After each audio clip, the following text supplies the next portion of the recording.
Justice Tech Pros here. Today's episode is, I guess, a little out of the norm, and it's unfortunate that it has to be because, the current situation we're all dealing with this tragic pandemic, which is actually something that I've, never seen, and I am pretty sure no one has seen something similar to this. I mean, just from reading about it and reading about past, I would say, similar events, doesn't seem that anything kind of matches or matched what we're dealing with. And, it puts a lot of things in proper perspective. And it does allow you to prioritize what's important in your life. And it also gives you a reality check of who you are and how you handle certain things and certain situations. And it also shows a lot of true colors, people's true character. If they're a good person, you'll truly see it during these times. And if they're not, you'll definitely see it. You see people out there, unfortunately, looking to capitalize on these type of events where I've seen people, I was reading stories of people where they went out and they bought all different supplies. They bought them all up from the stores. And then they try to sell it by price gouging to make a ridiculous profit. And to me, that's all about character. I mean, you're dealing with a global pandemic that's tragic. People are dying. And you're looking to profit off of that. I can't relate to something like that. Now should be the time you're trying to help others and, try to do what you can to minimize the casualties of something like this. And, you see character in all different areas. I mean, even in the legal realm, dealing with a few things this past week and putting in certain notices, you really see sometimes what the opposition is all about, when they're blinded with agenda. They have no compassion for people. I mean, you see it on the news. I'm sure you've seen some stories about it where, defense counsel has been putting in for different inmates to try to get them released to basically save their lives. I mean, you have people who are sick, people who have underlying conditions that put them in harm's way, and they're getting no relief. Some are, but some aren't. And I think that's a testament of, the type of character you're dealing with based on who's opposing that and based on what the circumstances are. But before I dive into, that aspect of it, I want to touch on just a few, personal thoughts and insight. You see all these things going on and you see people fighting for toilet paper and all these different supplies they want. And it just shows society, unfortunately, has their morals a little screwed up, because then, I saw a few images which were disturbing. I saw a lot of elderly trying to get supplies and they're staring at blank shelves. And I just can't relate to that. You would figure those individuals would be the first ones who are allowed to get their supplies and get what they need, as they're the most high risk, and kind of have some kind of order to it, rather than everybody going in these stores trying to kill themselves, ripping everything off the shelves. And it's a shame, you figure. I know I actually saw a few shops. I think Target may have been one where they're gonna open earlier, about 2 hours earlier, and let the elderly shop. And they really need to do that because society's not going to let that happen. I mean, I've seen so many videos online where you see people fighting and you see poor older people trying to get their supplies and they can't because they're just not fast enough, and they don't. It's just it's crazy. It's really a shame. And there's really not much I could say about that. It's in general about what's going on. It's scary. When you have a family, when you have people you care about, it's a scary thing. You don't want to bring something to somebody you care about. You don't want to be carrying something. You don't want to go around people because you're worried you're going to give them something. And I think it's going to kind of change how we interact with one another, especially during a greeting. It's going to make you second guess the whole handshaking thing. And it may be a good thing, you know. Just give a little nod, and that should be sufficient for a greeting. You know, it should no longer be interpreted as rude if you don't want to shake somebody's hand and you just want to give them a nod. It should be acceptable. And whether that's a good thing or a bad thing, I don't know. You know, I could see both sides of it. If you're just trying to take caution, you really don't want to touch. And I'm not just talking, obviously now, it's not even an option during these times. But I'm talking when all this goes, and hopefully we get back to normal, or a sense of normalcy, it may just be smarter just to kind of make that the new greeting. You know, a nod, you lift your hand up like a little wave and a nod. That should suffice. You know, and it should be maybe characterized as the new greeting and be acceptable. And not looked as if you're being standoffish or being rude to somebody. You're just trying to be considerate and just cautious. Because this is just the world we live in now. You know, the diseases can happen. I mean, viruses can happen. We're living it right now, and it's scary. I mean, in Italy, it's for God's sakes, it's terrible over there. I think I read today or yesterday they had the biggest casualties yet to date. Over 400 and something people died. They surpassed China. It's really tragic. I mean, people are passing away there, and I know a lot of it has to do with they have an older population. I believe they're the third in the world for the oldest population. But I think one of the misconceptions at the beginning were younger people thought they couldn't get it or it couldn't affect them, and now that's not working out either. I mean, unfortunately, there's a lot of young people getting sick and seriously sick. So we just have to get it in our head that this thing it holds no bounds. You know, it doesn't seem like there's any group of people where it won't affect. It seems like it will just affect anybody. So it's all about just taking precautions, you know. I mean, I started from early on, even when like the mail came. I told my family to make sure they spray it with Lysol before they even bring it in the house. Just leave it outside for a little. Now, is that overkill? I don't know. Maybe, but it makes me feel better. You just spray it down before you even let it sit out there for a while before you even bring it in. You know, again, is it unnecessary? It could be. Does it do anything? Maybe not, but listen, if it gives you peace of mind, do it. I know even with the masks, they're telling people the masks won't do anything, but listen, if it gives you peace of mind, wear it. And the bottom line is, I was talking with someone today, and we were saying if the masks don't do anything, then why do you see everybody at the testing facilities or the medical personnel wearing the masks? You know, so I'm sure it can't hurt. You know, if worn properly, it can't hurt. And the key is, you know, you obviously can't touch your face, things like that. But the bottom line, it's scary. And it's making people very uneasy. And it's making people scared. And I think this is going to change things in a lot of ways. And unfortunately, it's having a devastating effect on businesses, small businesses, large businesses, the stock market. You know, so who knows how it's going to turn out. And I know it may seem very dark now and, you know, very tragic and very devastating. But you got to try to remember this too will end. You know, you will go on. And you gotta try to take it day by day. Situations like this, my style is I take it day by day.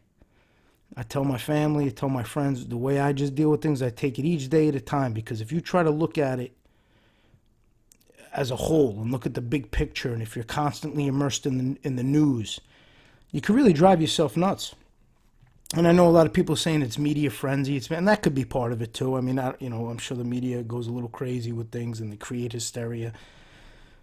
But the bottom line is it's a scary thing, regardless whether it's being amplified or not. Me personally, it may be being amplified, but that's kind of like white noise to me. I look at things a little more clear cut. As far as I'm concerned, people are getting sick, people are dying. So it doesn't get any more serious than that. It's not really something that could be amplified in my mind because I know it's a serious thing. These are facts. People are dying at an alarming rate. People are getting sick at an alarming rate. That's really all I need to know. So I kind of take, if I see something's a little over the top, I take it with a grain of salt and I just go by the facts. nations are infected with it. Huge populations in all different parts of the world are infected with it. Where I am in Westchester County, we have, I think, the largest concentration in the nation. So we're getting hit very hard. Those are facts, and it's a unsettling pandemic. It's scary. Listen, you don't get any more serious than it being classified as a pandemic in that level, right? So we're dealing with something very serious. And I think the only way to get through it is each day you wake up and you deal with that day. And you just try to not to think about, well, what's going to happen down the road? What's going to happen in a week from now, two weeks from now? What's going to happen with this, with that? You got to just wait and deal with it as it comes and solve it as it comes. Because there's going to be a lot of changes. I mean, even with the kids in school, nobody knows, when they're going to go back. Whoever graduates this year, you don't know what's going to happen with that. There's so many things that are going to change. And it's going to be life-altering. It really is. And it's going to be something everyone remembers, especially the younger generation of growing up during this time. And the key is, especially if you have young kids, which I do, you try to just teach them not to worry about it and to deal with it and accept it's a reality, accept it's something serious, but not to get inside their own head and harp on it. And, it could really drive somebody nuts. So, on that note, I just wish everybody luck with it. I hope everybody's safe, everybody's taking the precautions. I hope your families are safe. And, just try to practice that social distancing. I know that's like the key term now, but it's true. You just try to give somebody, I believe it's like 6 feet, you try to keep between yourself and somebody else. And try to minimize exposure, I know it's hard. We all have different occupations. We have to be out. Sometimes we have to, meet and talk to people. Obviously, don't touch anybody. Keep washing your hands. And whatever you could do electronically, try to do electronically. I made a lot of changes the last couple of weeks. I actually bought a camera so I could do certain meetings over the camera through different programs like Skype and whatnot. I conducted various meetings, and fortunately, in a large part of my business is electronic, so I could do a lot of things via email.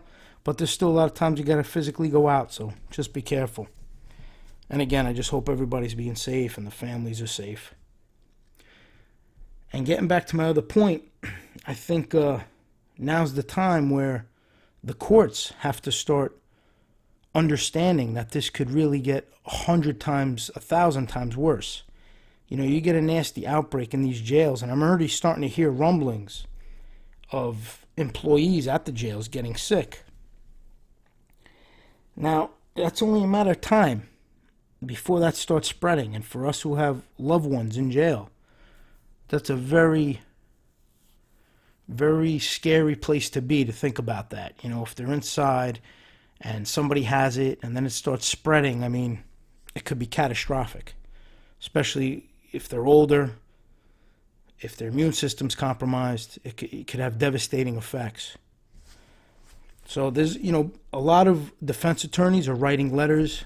A lot of the organizations are trying to get involved to try to get people released. And when you think about it, it would make complete sense. I mean, if they just start weighing these things, and if somebody's older, and they have ailments and they're a high risk, there's really no reason why they can't convert that person to be on house arrest, to serve time in their home. They can make accommodations. And as far as cost, the cost wouldn't be nowhere near. They'd actually save money. On another episode, I'm not going to get into it now, but I gave out some of the stats on what it costs to house inmates, and it costs taxpayers a lot of money. So if they convert them to house arrest, you're actually going to save some money. And you could prevent it from getting far, far worse. You could prevent people from, God forbid, dying while in jail, from getting a sickness. And all those steps, I think, should be taken. So, if you're dealing with the court system now, you have a loved one who's in there, it can't hurt to have them, have the attorney send off a letter citing what's going on. I mean, it's not like they're making this up. This is a realistic issue. It's a global pandemic. I think the more letters that go out only help the situation. The more people pushing for it could only help the situation. So really, try to get them working on that. A lot of different attorneys are doing it. I've seen actually in another country, I saw in Iran, if you look it up, if you research it, they released tens of thousands of prisoners just to alleviate the potential of this spreading through the jails and having horrific effects. So it's worth a shot, to get in front of that judge, have them weigh the situation, have them weigh the defendant, and try to possibly get them out of there during this time, especially if they didn't make bail and they're waiting trial, or if they're older. I mean, you got to try, you got to push. I wouldn't see the rationale for not making accommodations. I mean, even when you think about it, even transporting the prisoners to court, that's a problem too. You don't want anybody on the bus. You don't want them on the bus together, then going in the courtroom. I mean, and then when you think about trials, I was reading, and that leads me to another thing I just want to talk about, where sometimes I can't wrap my head around how things play out in this system we have. I was reading how in the SDNY, the Southern District of New York, they had a trial, and two of the jurors, and you could look this up, you could just look up like coronavirus and jurors in New York. Two of the jurors, I believe, wound up getting the virus. Now, you would think right away, I mean, they're deliberating, that's grounds for a mistrial. I mean, we're dealing with a pandemic. That's a mistrial. But if you have a judge, or you have, the government, but in this case, I actually believe the prosecution was okay with a mistrial, but the judge pushed the issue. The judge, I believe, forced them to deliberate, and what they did was, the two who had the coronavirus, they had them deliberate via like teleconference, camera. I mean, I don't even understand how that's immediately not a mistrial. You have two people off location in their home who are sick. They're probably feeling horrible, and you're forcing them to come up with a verdict. Needless to say, they convicted the guy in a few hours. I mean, the jurors, and in this time, I'm usually the one who blames the jurors. They're not taking the time. But if they're sick with this kind of virus, I could totally understand just wanting to get out of the situation and get well. But where I put blame is on the justice system. Right then and there, you got to have a mistrial. It's an unforeseen event. This is something that has never happened. You can't just always go for that conviction at all costs. This has never happened. And you can't force somebody to deliberate and offer a verdict when they're sick. And, from what I'm reading, you get really high fevers with this virus. So I'm sure they had a high fever. They're probably not thinking right. They're not thinking logically. They just want to rest and get well, and you're forcing them to deliberate and decide on somebody's life. That's not fair on anybody involved. That's not fair on the juror. That's not fair for the defendant. It's just not fair all around. I mean, this poor juror, I can imagine that. You feel that horrible, and you're forced to communicate, and you're forced to think and think about a case you just sat on for however long, and then render a decision. They just wanted to get out of there, and I think the verdict proved it. It was a few hours, guilty, and that was the end of that. So I just don't understand these things. To me, that shows me, anyway, blatantly, when they're just looking for a conviction, and justice is taking a back seat. And, with that, you have to even question the humanity level on the people involved. Because this isn't something that happens. This isn't an excuse. This isn't something that, you could try to say is a tactic. And this is uncharted territory. This has never happened before. So when you're weighing your decisions, you have to weigh that fact, that you're dealing with something that never happened. So you have to kind of make calls and make rulings based on that. And you have to be able to adapt. I'm just not sure if it was one or two jurors. It may have been one, but the point's the same. Whether you had two jurors or one, you have somebody going home and deliberating over a video conference. It just doesn't make any sense to me. That should be an automatic mistrial. And it's a shame that when somebody's so blinded and so focused on what they're trying to accomplish that they don't weigh these things and realize these are circumstances that have never rose prior, so you have to adjust your thinking to allow for that. And you have to understand that sometimes you're going to have to do things maybe unorthodox or that isn't the norm to adjust for what is currently going on. And right now is one of those situations. I mean, we're all doing things outside of our comfort zone, things we're not used to. So to push for that verdict to me was just, when I read that, I was taken back. I want to just circle back because I just started also thinking about the effect that this whole virus is going to have on the criminal justice system in general. As of, I believe, last week, they pretty much, the majority, if not all of the jails have eliminated visits, and that's legal visits included for a lot of the jails. So it's a good thing to eliminate the personal visits at this time, because to be honest, as I spoke about earlier, you want to keep the inmates safe, you want to keep everybody safe, and the less exposure they have, the better, because you don't want to get it in the jail. But the serious dilemma that's created, and I'm not saying it shouldn't have been done, it almost has to be, but it's going to create a dilemma when the legal visits are not allowed. That creates a problem. It creates almost like a constitutional problem, because inmates aren't allowed to now meet with their attorneys and prep, say, for trial, prep for motions, upcoming motions, give their input on sentencing if they're due for an upcoming sentencing.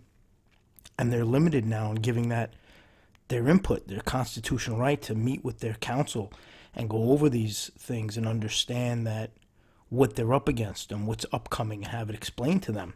And I don't know what the solution is, but what's going to happen is a lot of things are getting adjourned and pushed back. And now by doing that, you create even more of a mess. And what's that going to do is, if you have people waiting for trial, now it all goes into the area of their right to a speedy trial.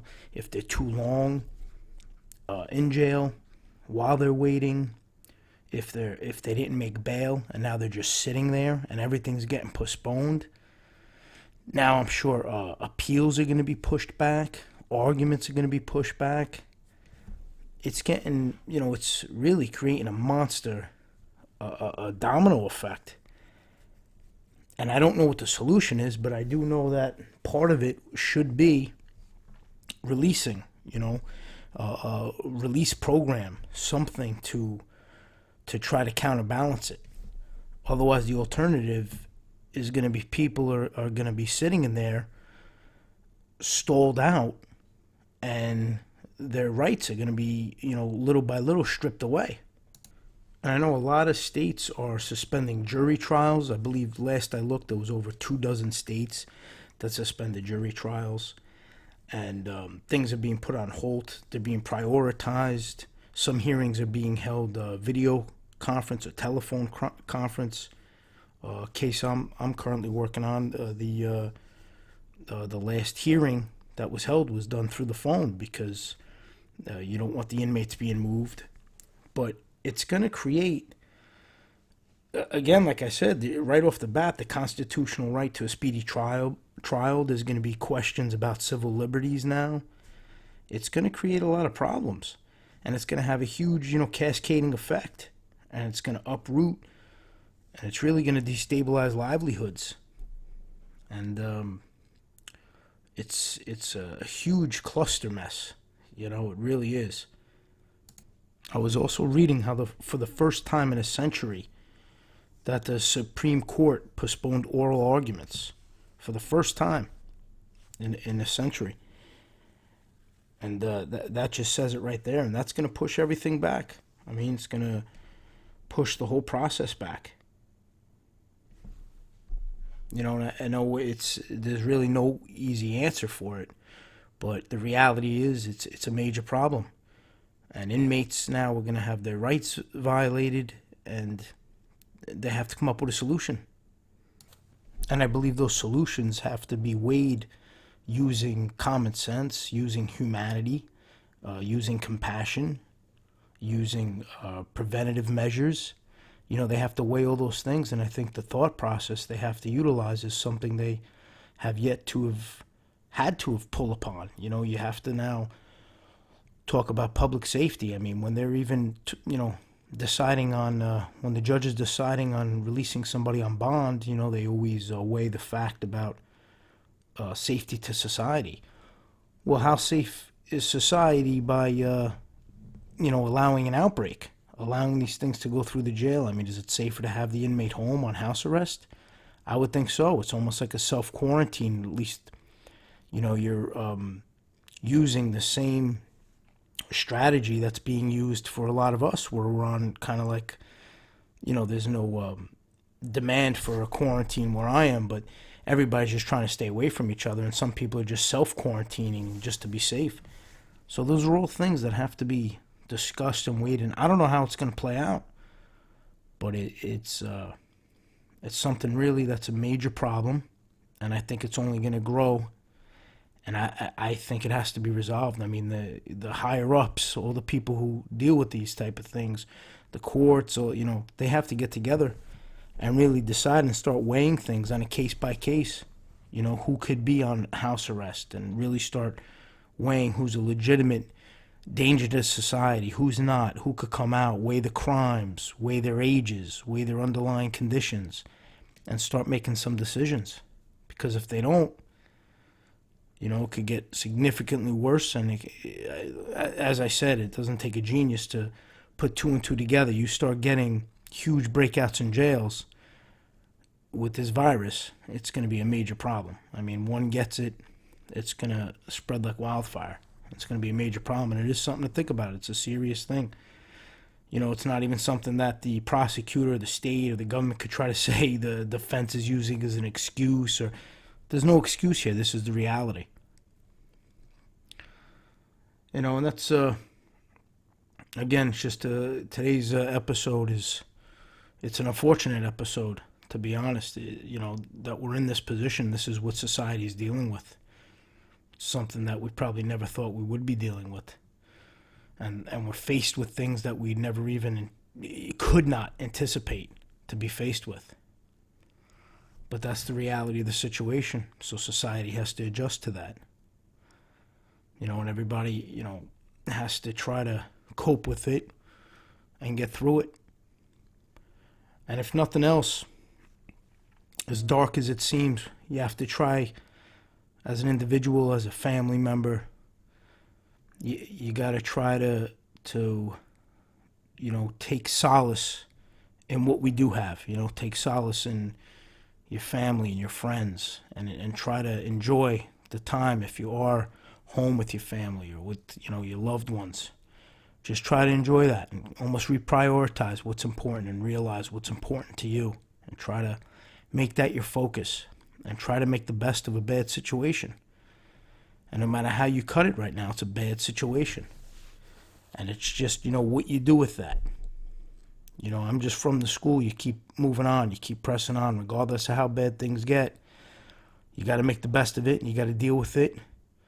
And you got to try to keep moving. Just keep moving forward. It's funny. I actually put up a clip of.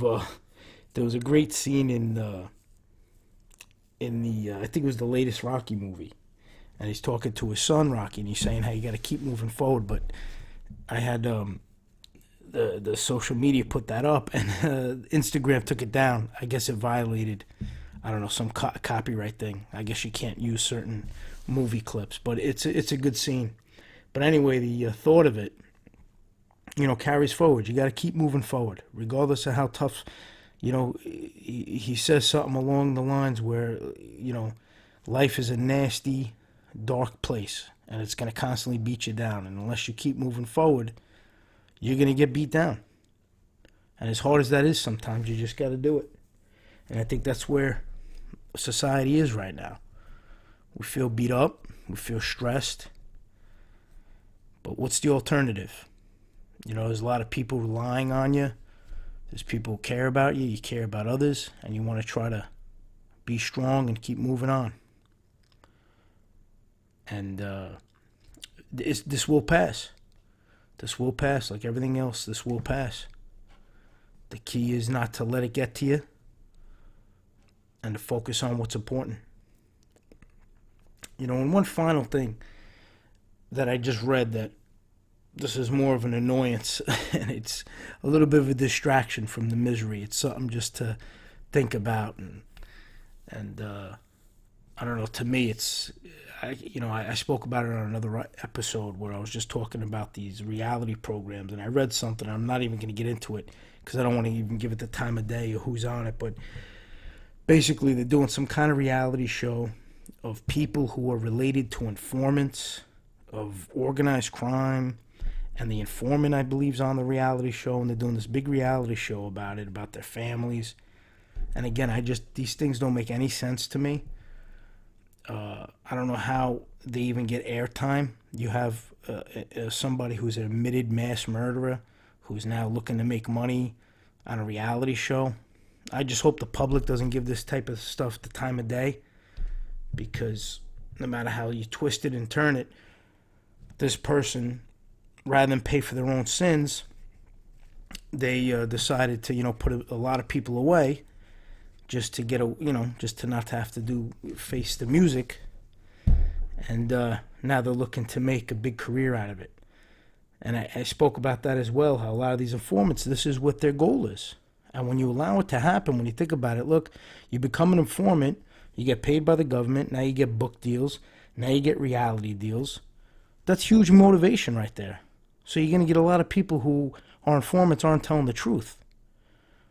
Just to get all these, they're in the spotlight. I mean, they're getting reality shows. I don't know. It's just insane. And what's even more insane is that society gives them a platform.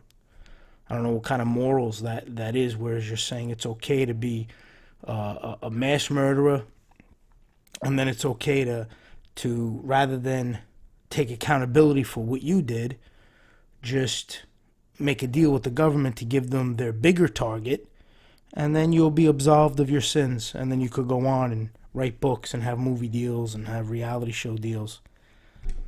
I don't understand these things, but maybe it's above my head. But people with common sense shouldn't understand these things either.